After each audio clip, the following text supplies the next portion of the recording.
For most of us, home exists as a sanctuary that keeps the world outside at bay. For some, eerie sounds and visions turn their safe havens into prisons of fear. They believe that ghosts are living out a curse to inhabit their homes, forcing them to confront the haunting terror of the unexplained.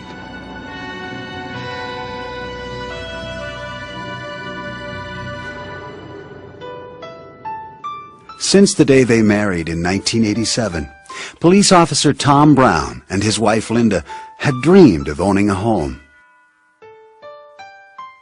In 1996, the Browns, with their 2 children, moved into a 3-bedroom brick house on Twin Oaks Court in East Peoria, Illinois. Their dream had finally come true. It quickly became a nightmare on the very first night in the house. Tom and Linda were fast asleep when violent noises rose from the basement 1 floor below. It sounded like somebody was going through all of our stuff in the basement. I got up, I thought, can't be. So I went downstairs, and you could hear just plain as day, somebody's moving boxes around, throwing stuff around. It sounded like somebody was mad, just throwing stuff. Nothing's moving. Nothing's going anywhere. You could hear it, but you couldn't see nothing. Convinced that the stress of the move had been too much, Tom and Linda dismissed the incident until the terrifying sounds returned the following evening. This time, even louder. Doors knocked and slammed. Heavy footsteps shuffled on the linoleum kitchen floor, just outside their 3-year-old daughter Chelsea's room. I heard squeaks on the floor, and it was just like someone was walking in the floor. I kept hearing these noises again, and I was just really scared. And I went back in, I sat on the edge of her bed, and I still didn't see anyone out there, but I heard the noises, and it was unbelievable. But it was like someone was watching Chelsea and I. Tom and Linda were beginning to believe that someone was watching them, someone they couldn't see. Then one night, Tom caught a glimpse of something he'll never forget. And the cat is in the living room, hissing and screeching and that, like he's in a cat fight. And all of a sudden, I saw this person dart into my son's bedroom. I got up, I ran in there as fast as I could. Nobody, nothing. I checked the closet, checked the bed, checked everything, and there was nobody anywhere. The Browns, who had always been skeptical about ghosts, began to fear that their new home was haunted. I tried to be rational about it and try to figure out what was going on, and I never could come up with anything. Frightened by the strange occurrences, Linda, who had become a believer, desperately wanted to move. I had it. I told Tom this was our first house, and I said, we're moving. We are moving in springtime. I said, that's it. I can't handle hearing things all the time and scaring me half to death. Tom, still searching for an explanation, went across the street to talk to Shirley Venyak. Her son had sold the house to Tom. Well, I asked Shirley about noises or ghosts or anything in that, and she had got this dumbfounded look on her face like, I can't believe you said that. And then she said, you hear him too. Shirley told Tom that her parents had built the house and lived there until the late 70s. Her father, Stuart Wall, known as a caring and generally happy man, suffered a stroke in 1974 that left him disabled and deeply depressed. The thought of being a burden to his family gnawed away at his will to live. One evening, he walked to the closet of the back bedroom, where the Browns' 2-year-old son now slept, pulled the belt from his pants, and hanged himself. Shirley discovered her father barely alive and cut him down. As he lay dying in her arms, she thought he was trying to say, I'm sorry. He never did. Shirley told Tom she believed the spirit of her father was trapped in their house, still trying to say, I'm sorry. The story finally convinced Tom that he and his family were living with the ghost of Stuart Wall. Tom felt helpless with nowhere to turn until he read in the local papers about a man who investigated hauntings. Rob Conover, a former private investigator, used to dismiss those who believed in ghosts. Until one night when he set out to prove that a so-called haunted building was a fraud. I was very sure there was nothing there, and things started to happen to prove otherwise. I walked through the door, and as I did, it felt like thousands of little cold icicles blew through me, and it got quiet. And I said, they're gone. And I think it was at that point I said, there's something to this. And when I came out the next morning, I had a whole different attitude. This experience made Conover a believer, forcing him to change his title from private investigator to paranormal investigator. From then on, he devoted himself entirely to ghost busting. After he spoke with Tom about the supposed ghost of Stuart Wall, Conover reluctantly agreed to investigate. There are a lot of times I have to go tell people, no, you don't have a spirit. This is what's making the noise, whether it be a unruly refrigerator or air circulating through the vents at a certain time, causing a sound that sounds almost human-like footsteps or moaning or screaming or things like that. The Ghostbuster claims, however, that he can tell when a ghost is real. He says he is sensitive to what he calls energies in houses that contain spirits. He searches for supposed cold spots, which he says signal the presence of a ghost. When I walk into an area where there's a spirit, there's a feeling that comes over me that is very hard for me to describe. The closest I can get is to say it's like a cool electrical shock without any pain, from toes to head. After the initial interview with Tom and Linda, I did a walkthrough and definitely picked up feelings. This is the room where it took place, isn't it? Conover sensed the ghost in the same places where the Browns had heard the noises. He was certain that Stuart Wall had become a tormented spirit, prowling the halls of what was once his home, and now his purgatory. Conover resolved to help the ghost find his way out of the land of the living and into another level.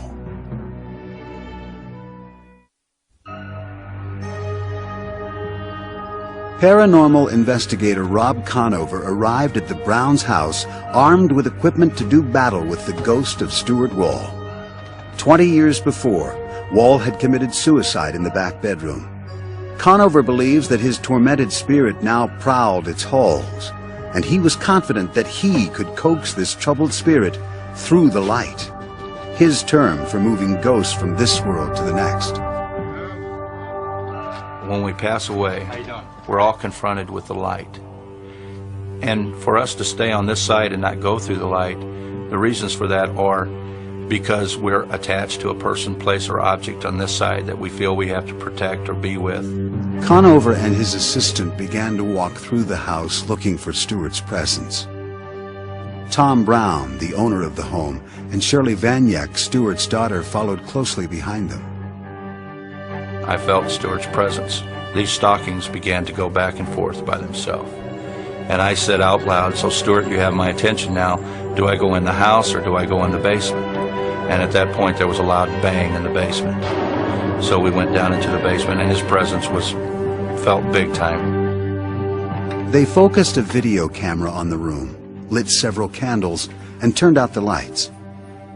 With a Bible in his hand, Rob called out to the spirit, asking it to show itself to Tom and Shirley. Stuart, I know you're down here.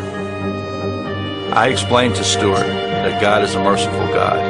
And Stuart had been a good person all of his life. He had helped many, many, many people. And I believed that God had a place for him on the other side and was waiting for him. After more than an hour, the supposed ghost still had not responded to Conover. But the investigator was certain of the spirit's presence. I could see Stuart's ectoplasm. The ectoplasm is the energy that goes in front of a spirit that helps him move through the air. It's made up of electricity and energy. And I was able to see that. Again, he pleaded with the spirit to appear, now worried that it might totally ignore his request. And when I had about reached the end of my rope is when the hallway in the basement filled with this beautiful blue light that was very dense. You couldn't see through it at all. I didn't see the light at first until Shirley nudged me and said, "See, look." And then I moved my head over and I saw it, and if I would never saw it, I'd never believed it had happened. To me, it was like a bluish green light. It was extremely light, bright, like a welder welding. Then, in a matter of seconds, the blue light faded away. It was at that point that I took my Bible and I stood up and made contact with Stuart and helped Stuart cross over into the light. The house felt like you had 150 guests in the house and you was crammed packed and you couldn't fit another person in, and all of a sudden everybody just left and shut the lights off. It was just a very empty feeling, like nobody was there no more. And you was all by yourself. Conover says at that moment the ghost of Stuart Wall left the house forever. The investigator immediately turned to the camera, excited about seeing the event on tape. This is what they saw.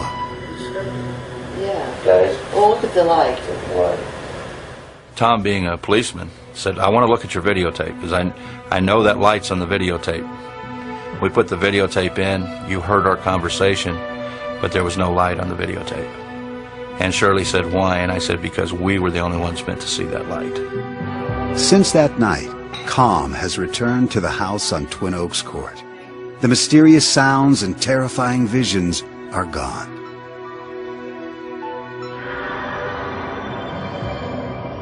Did the ghost of Stuart Wall pace the floors of this house?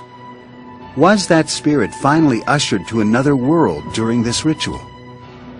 Skeptics say emphatically that ghosts do not exist, and that logical reasoning can explain all anomalies linked to spirits.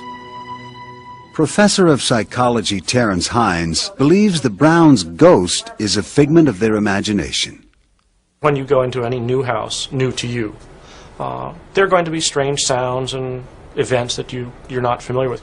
And so if you go in thinking, my God, somebody committed suicide in Johnny's room, and you hear something odd, it's very easy to think, wow, maybe that was a ghost. It was particularly easy for Linda Brown, who had grown up next door to the Walls and was 6 years old when Stuart Wall committed suicide. As a child, she didn't know how he died, but as an adult, she learned the tragic truth.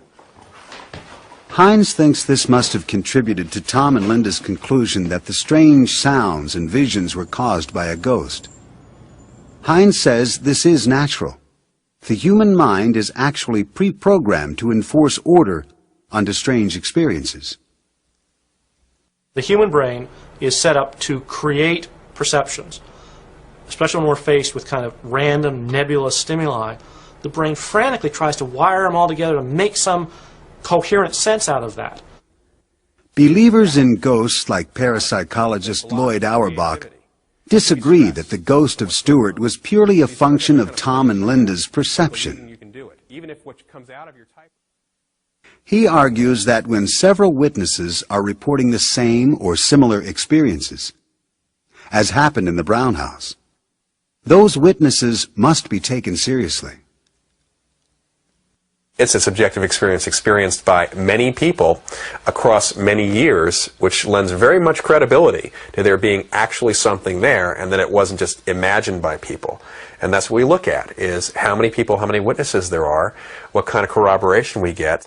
Witness testimony in hauntings seems to be fairly consistent. Eyewitness testimony is unconvincing because you can get eyewitnesses who will swear on the proverbial stack of Bibles that they've seen things that we clearly know don't exist. For example, you can find, if you go back to the Middle Ages, you can find people who swear that they saw witches flying on broomsticks across the sky. And I have no doubt that they really think they saw that. Conover and the Browns are certain they saw a blue light. But Tom Flynn, a skeptic who has examined hauntings, says that if they did, it should have shown up on their videotape. Video cameras respond to the same spectrum of colors that the human eye does. So if you're pointing a video camera at something and you see a blue light, so should it. So I think it's very revealing that these three people report that they've had this experience, and yet their own videotape doesn't verify it. Flynn also says that several of Conover's claims that he feels a presence can move spirits through the light, and is able to see ectoplasm, are based on mythology commonly used by those who believe in ghosts. One of the stock tricks that spirit mediums would do at their seances, starting about in the 1860s, was to produce ectoplasm. We know now that 19th century mediums were using sleight of hand tricks, but out of this came the tradition that this ectoplasm, this kind of semi-material stuff, existed that pertained to the ghosts. Believers say that Conover may be relying on terms from popular culture, but his ritual appeared to be effective. Since Conover's visit, the Browns are no longer plagued by mysterious noises and phantom footsteps. The Ghostbuster that came into Tom and Linda's house may have had some genuine ability to affect the environment. This one Ghostbuster did something. What he did worked. Professor Finuke encounters that the best way to eliminate imaginary ghosts is by using imaginary ghost busting. This is a psychological relief more than anything else. In other words, he said the things these people wished to have said. He did the things which seemed to be appropriate to what they wanted to see and hear. Was the apparition of Stuart Wall's ghost a shared vision or a shared illusion? Does the mind make the senses lie? Or do troubled spirits of the dead roam this earth? The answer depends on your belief in the supernatural. For some who say ghosts haunt their lives, relief comes when the spirit leaves or the victims depart. For others, no house can be a home. For these families, there is no respite and no escape.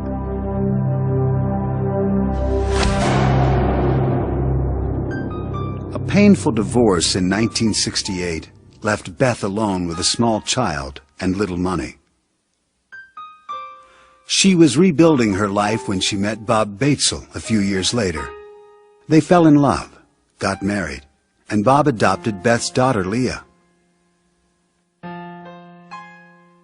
In 1971, when the Batesels moved into this two-family house in New Brunswick, New Jersey, the young family's newfound happiness would be fleeting. Strange events began happening in the house. At first, Bob and Beth dismissed the odd activity.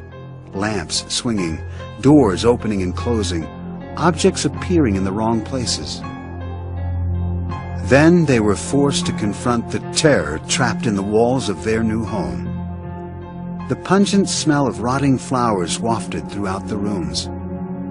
Temperatures supposedly rose to sweltering levels for no apparent reason. They began to witness shocking sights. Knives, forks, and baby bottles darted about the house, making them fear for their lives. I felt very scared, unsafe, undermined. You didn't know what was coming next, and that's a very undermining feeling of never knowing that the ground or the rug is being pulled out from under you. So you didn't know what to expect, so you were always aware. So the stress level was very high. The ghastly events escalated. The Batesels claimed they were attacked by small objects hurled about the house by unseen forces. I had some friends over for lunch, and just out of nowhere, the bathtub stopper, a round bathtub stopper, just came flying between two of us that were seated at the table as though someone just threw it. The moving objects became even more threatening. One night, Bob and Beth were paralyzed with fear as they watched a lit cigarette drift down from the ceiling. We just didn't know what to do because we didn't know whether to reach out and grab it, if someone were actually holding it that we just didn't see. If it hit the floor, would it start a fire? We just didn't know what to do. The enormous stress from incidents like this forced Beth, who had never believed in ghosts, to confront what seemed very much like a haunting. Word of the Batesels' ghost spread, and a spiritual group interested in paranormal activities asked to conduct a seance in their home. Bob and Beth, at a loss for an alternative, agreed. We felt we were drowning in a sea of phenomena that we could not explain. We had never had this before, we didn't know anything about it at the time, and we needed help. The group gathered with Beth and Bob around the dining room table. They closed their eyes and joined hands. When the psychic called out to the spirits, the ghost began to speak through her. Beth secretly taped the proceedings. Can you tell us your name?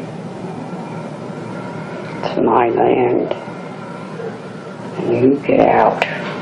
Well, if we could investigate to see if it is your land, maybe we would be out, but you'll have to help us and tell us what your name is. My name is George Baxter.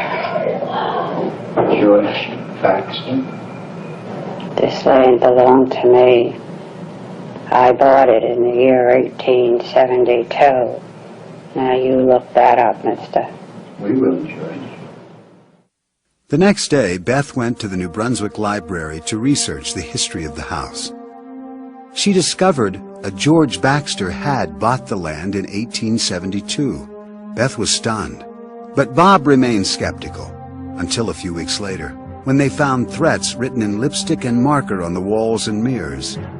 Now Bob was certain that his house was haunted.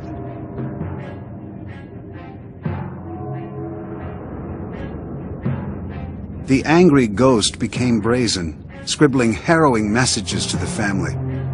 What you see here are the actual notes that Bob claims were written by the ghost. As the alleged hauntings escalated, the Batesels could no longer keep their 8-year-old daughter safe from the ghost. I knew something was going on. You'd have to be an idiot not to know something was going on when on your 8th birthday you wake up in the morning and there are red crosses all over the walls and the words "Go Dead" written. In 1972, Beth gave birth to their second daughter, Lisa. The threat to both children loomed larger. According to Leah Batesel, by that time the ghost had already done irreparable damage to her childhood. It is a hell house. It's the house from hell. As far as I'm concerned, that house destroyed what prior to moving in there was a normal 4-year-old girl. I hate that house. Beth grew to hate the house too. She knew her daughters were frightened, and she felt that she had no way to protect them. When you touch my child, that's the line. And that's what happened. There were a number of incidents, a couple in particular, that were very, very focused on our children, and we felt that that was it and we had to leave. Unwilling to do battle with their ghost any longer, the Batesels packed up all their belongings and moved, certain they were leaving the violent spirit behind. Their desperate attempt to escape only took them deeper into the mystery.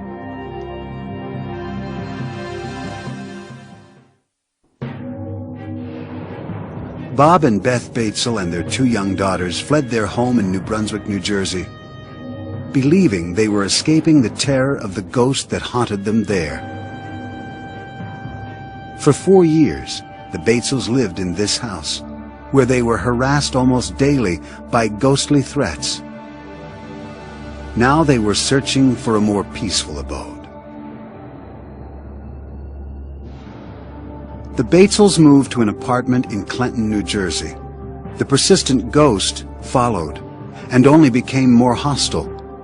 The Batesels claimed that an unseen force shoved Beth, Bob, and Leah down the stairs. They moved again. This time they moved further away, to Flemington, New Jersey. They had barely finished unpacking when one morning, to Beth's horror, she found a butcher knife impaled in the kitchen door frame. She knew then they had not eluded the vicious spirit. Once again, we moved into a new place, hoping that the phenomena was over and it would have stayed far behind us, and we could just pick up where we always were, trying to be a normal family.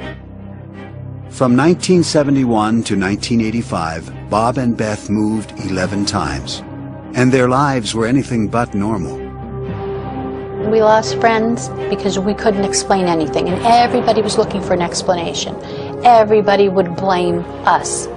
It's happening to you, therefore, it's your fault. With no one to turn to, they united to battle their demons. They built their last house from the ground up in Lake Ariel, Pennsylvania, hoping the fresh start would finally eradicate the ghost. It didn't. The first weekend after moving into the Lake Ariel home, a ghost left the Batesels a most horrifying welcome.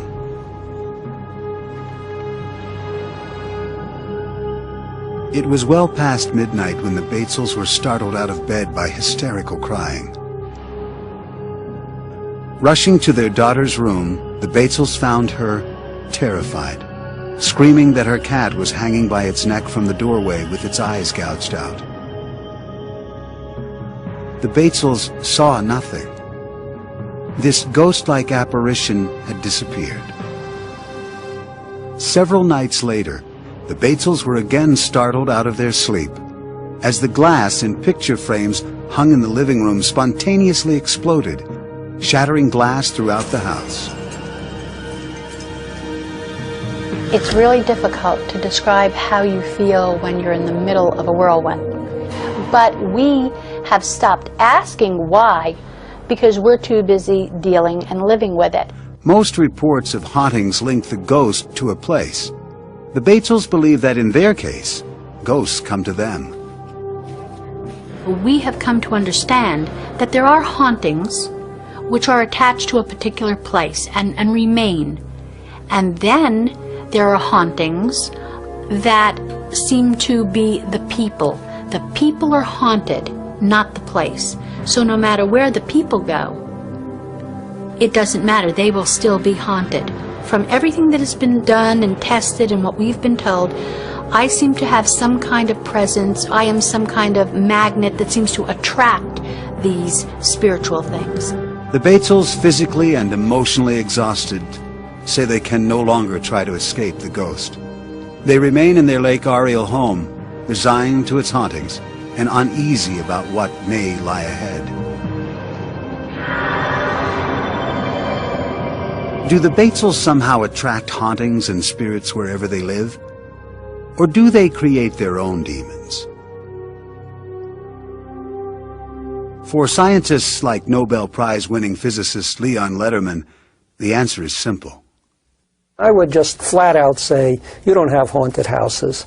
You have either some gullible people or some dishonest people who are making this all up. Science has no room for ghosts. Psychologist Carl Schlotterbeck has found room for ghosts.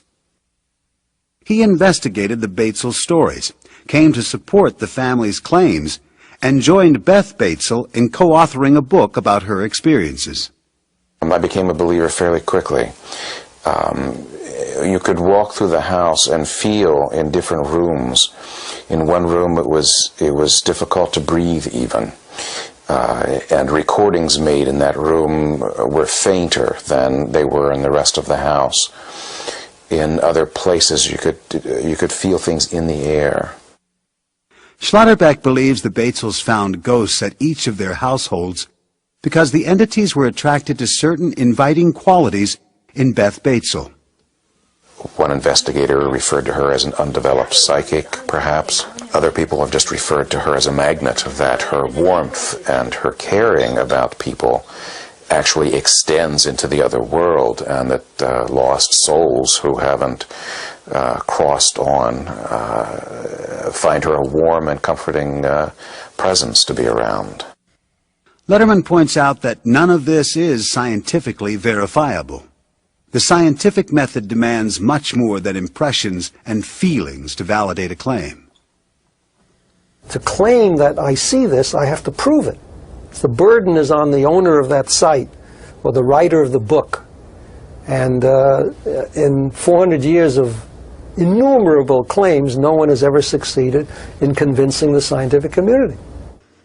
Parapsychologist Lloyd Auerbach finds proof in the Batesels' reports of objects floating and moving through the air. He says that when some people are under stress, Their energy can levitate objects. It's a phenomenon called psychokinesis. Psychokinesis is the ability that we have identified in parapsychology of the mind to directly affect matter or energy, to move things. There's usually a living person there whose mind, or subconscious mind typically, is letting off steam or reacting to stress and is using psychokinesis, mind over matter ability, to move those objects around. Laboratory study after study has tried to find evidence for psychokinesis and hasn't found it. The, again, eyewitness reports of something moving from here to there are very unreliable. Many scientists think psychology offers the best explanation for the happenings at the Batesel households. Psychologist and retired Professor Robert Baker says that in over 50 years of investigating claims of hauntings, he's found ghosts in only one place. In the human mind. It is an invention of the human mind, and they have invented ghosts because ghosts provide a great deal of psychological satisfaction to the people who believe in them. It fills a gap, a void in their lives. Finucane suggests it may be easier for Beth to confront imaginary ghosts than face real issues. Ghosts can be used by particular members of the family for their own purposes as a method of self-defense, if you like, psychological self-defense, when things are going badly in the rest of the family's existence. Perhaps this is a way of seizing upon some degree of certainty for those people involved or those individuals involved. Perhaps this is a way that Mrs. Batesel, in her own case, chose to solve some of her dilemmas as they arose in her family. Are the more than 20 years of the Batesels family's supposed hauntings the work of active spirits or an overactive imagination? Skeptics and scientists point to the lack of compelling evidence for the Batesels' claims. Believers note simultaneous sightings of ghostly events and knives driven into door frames. And they see the work of the unexplained.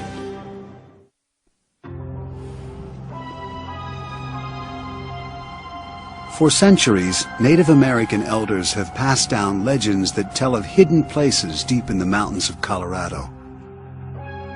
For the spirits of the dead, these sites are sacred portals that provide passage in and out of this world to the next. For the living, these places are mysterious gateways that offer a glimpse of the unknown.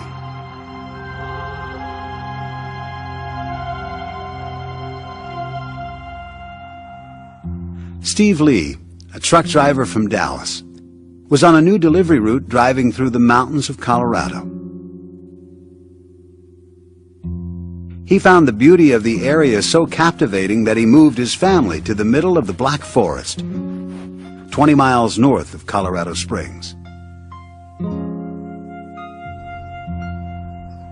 He bought a log cabin on 5 acres of land, and the boys quickly took to roaming the woods. The forest gave the children a sense of freedom and adventure. Steve took many pictures of his sons to send back to his friends and relatives in Dallas. From the start, he found that strange lights appeared in the photos. I noticed orange beams following around one of my youngest son, and my oldest son I would notice a greenish glow following him around. And soon after that, we started getting things in the pictures like dogs and faces that shouldn't be there. At first, Steve dismissed the pictures, believing that something was wrong with his film. The mysterious lights and phantom fog continued to appear in his photos. Steve became obsessed with taking pictures, and each new roll of film brought more frightening discoveries. Some parts of the house were more active than others. When Steve took pictures of the mirror over his dresser, he was terrified by the reflections staring back at him. In my mirror, there seems to be faces that will appear in there, different people. It's not the same person. A face will appear in the mirror and it will dissipate, and then another one will appear and it will dissipate. Steve refused to believe he had ghosts. He installed security cameras around the house, hoping to find evidence that the lights and fog were man-made.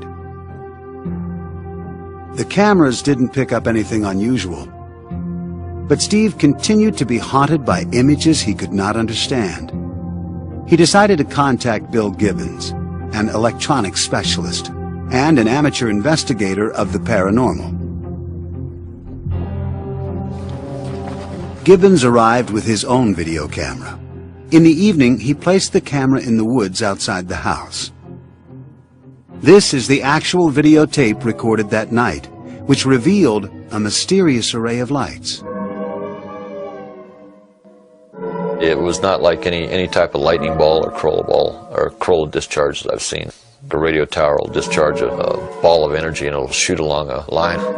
This energy did not follow any path. It almost looked as if it had a mind of its own.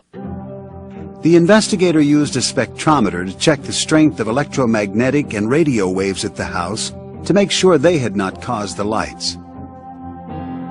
That could be caused by colliding microwave energy and radio energy just by the sheer location of the property and how the radio signals intersect each other. We found nothing there, nothing out of the ordinary. The investigator then used a compass to look for magnetic disturbances. In the far corner of the house, Gibbons found that the compass sometimes swirled uncontrollably, unable to settle on a position.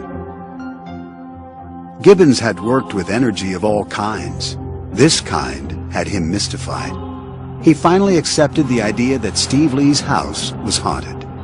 The amount of seemingly random energy and the number of faces in the mirror made him wonder if the log cabin might be sitting atop a spiritual passageway from this world to the next, a so-called portal of famous Hopi Indian legends.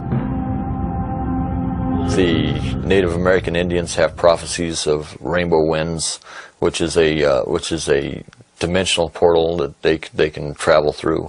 Portals and things like these have a significance as pathways and conduits that spirits travel through. Steve Lee still refused to believe that his home could be haunted, but the portal legend intrigued him. He contacted Dennis Houck, an investigator of haunted houses who knew about portals.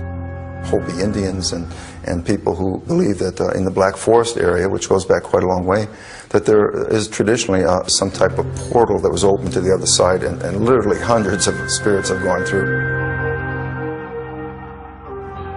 Lee invited Houck to examine his home. The investigator arrived with an infrared camera, capable of revealing energy on film. It shows gradients of invisible energy as different colors.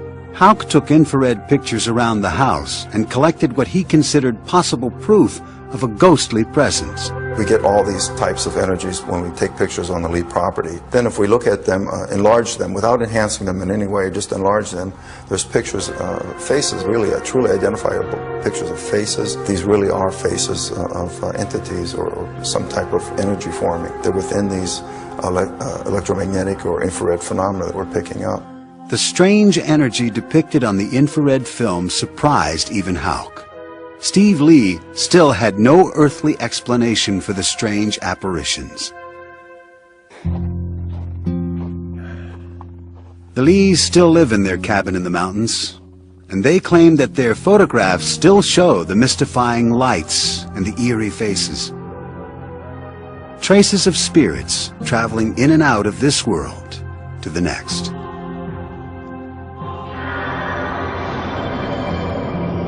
Is the Lee house filled with spirits moving through a legendary portal? Are the surprising photographs evidence of a new kind of energy that allows ghosts this passage? Scientists and skeptics offer a resounding no. Tom Flynn, a photo expert, believes many of the anomalies on the photos have logical explanations. I've examined the Lee pictures, and I find far more evidence of common camera problems than of the supernatural. I think that most of these mysterious fogs are various items, including the camera's own strap, that stray very close to the camera, so close that they go out of focus, so close that they're blasted bright white by the on-camera flash. It also creates a lot of lens flare. And that's where you get the characteristic little round transparent circles that kind of glow whitish. Those who believe that this Colorado house may be sitting on top of a spiritual gateway say that Lee's photos may have captured the portal in action. I believe photographs can catch things. I've seen photographs that have cut other dimensions before at other places. And be it through a mirror or through some type of very, very fast-speed film, we see ghosts or have ghost apparitions in certain areas because the energies there allow that materialization to happen. Physicist Leon Letterman argues that if believers say there is an energy portal at the Lee house, then they must base their claims on accurate principles of science, not ghostly photographs.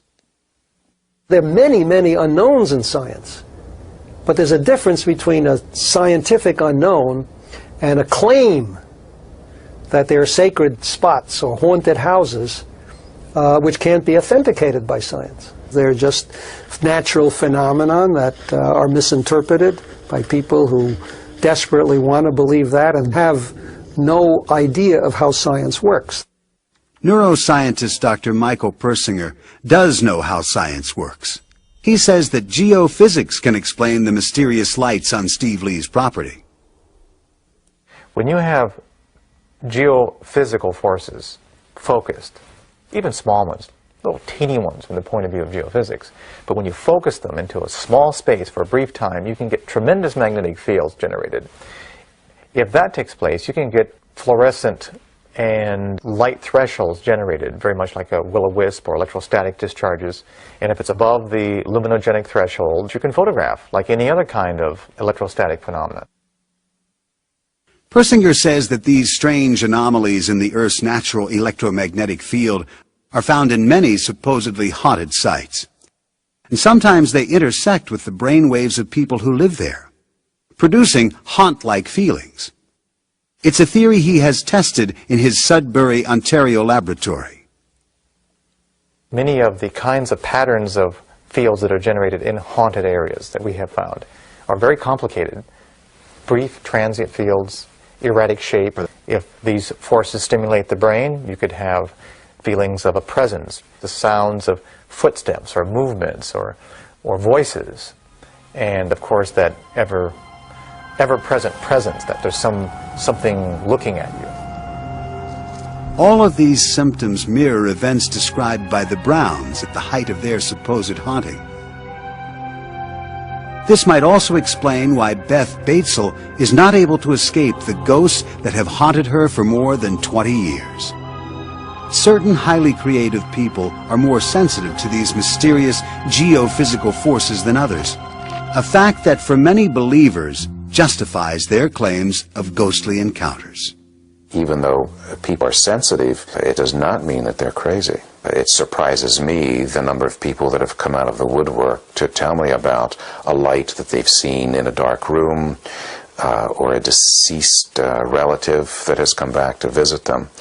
And so that this is a much more common phenomenon than we think, but people are hesitant to talk about it because of the implication of some kind of psychopathology. Some skeptics think that belief in ghosts persists even in the face of scientific skepticism because it stands as such a deeply held cultural belief. In a sense, ghosts are in people's heads, but in another sense, culturally and socially, they do exist for them, and indeed for many other people in that society. They are human constructs. So is music, so is poetry. I mean, we have to accept these things, these ghosts, all to be respected as creations of the human mind. Believers object to the idea that ghostly encounters are creations of the human mind. Rather, they insist that hauntings deserve respect because the restless spirits are real. When you come face to face with it, then you have to deal with it as reality, because when you're face to face with something, it is reality.